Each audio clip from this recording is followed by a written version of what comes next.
अस्सलाम वालेकुम। Welcome back to my YouTube channel. आज की इस वीडियो में हम पढ़ेंगे जेनिटल ट्यूबरक्लोसिस के बारे में। टीबी हमें जो भी ऑर्गेनिज्म कॉज करता है वो सेम होता है, that is Mycobacterium tuberculosis bacilli. ये हमारे पास जेनिटल ट्रैक्ट तक जो है वो हेमाटोजीनियस स्प्रेड के जरिए पहुंचता है, यानी ब्लड के जरिए पहुंचता है। और इसका जो प्राइमरी फोकस होता है वो लंग्स होता है। लंग्स से आगे ये जेनिटल ट्रैक्ट तक जाता है। और ये फीमेल में के जेनिटल ट्रैक को भी इफेक्ट कर सकता है और मेल के जेनिटल ट्रैक को भी इफेक्ट कर सकता है। तो साइन एंड सिम्टम्स जो दोनों में कॉमन होंगे वो ये है कि हमारे पास पायरेक्सिया होगा, बुखार होगा, और खास तौर पे जो टेम्परेचर है वो बढ़ जाएगा evening time. Uncomfortable patient feel करेगा, उसको भूख नहीं लगेगी, उसका वेट जो है वो वेट लॉस हो जाएगा उसका। और उसके जो लिम्फ नोड्स हैं उनकी स्वेलिंग हुई होगी। जब हम स्टेथोस्कोप से उसकी चेस्ट फाइंडिंग्स लेंगे तो हमें क्रैकिंग साउंड मिलेगी।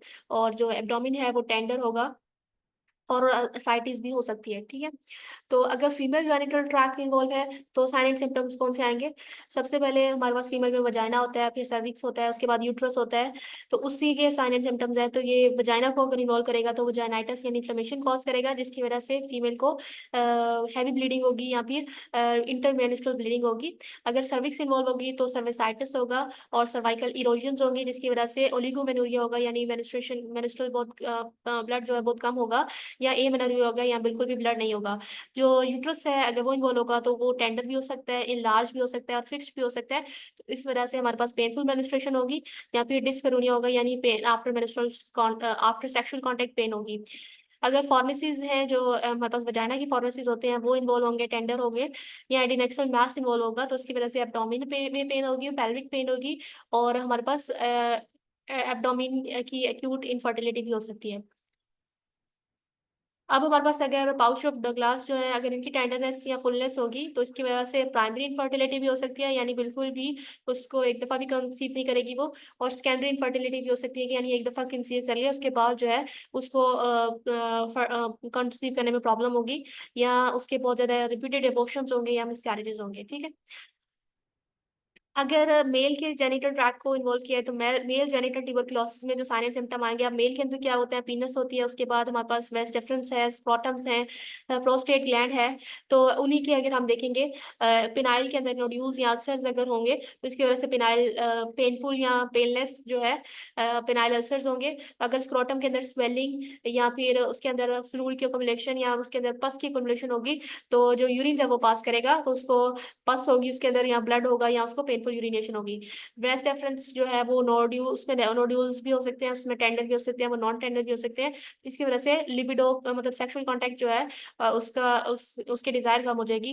प्रोस्टेट में नोड्यूल्स भी हो सकते हैं, प्रोस्टैटिक एब्सेस भी हो सकती है। तो इसकी वजह से जो हमारे पास डिस्चार्जिंग फिस्टुलाज या साइनसिस होंगे।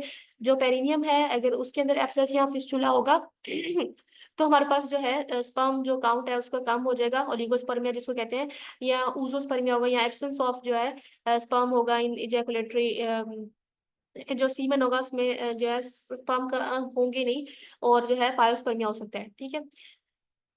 नेक्स्ट हमारे पास ये है कि इसके कॉम्प्लिकेशंस क्या आ सकती हैं। कॉम्प्लिकेशंस यही है कि फीमेल में ये इनफर्टिलिटी कॉज कर सकता है, और इन्वेस्टिगेशन हम करने के लिए कल्चर टेस्ट करवाएंगे वो पॉजिटिव आएगा।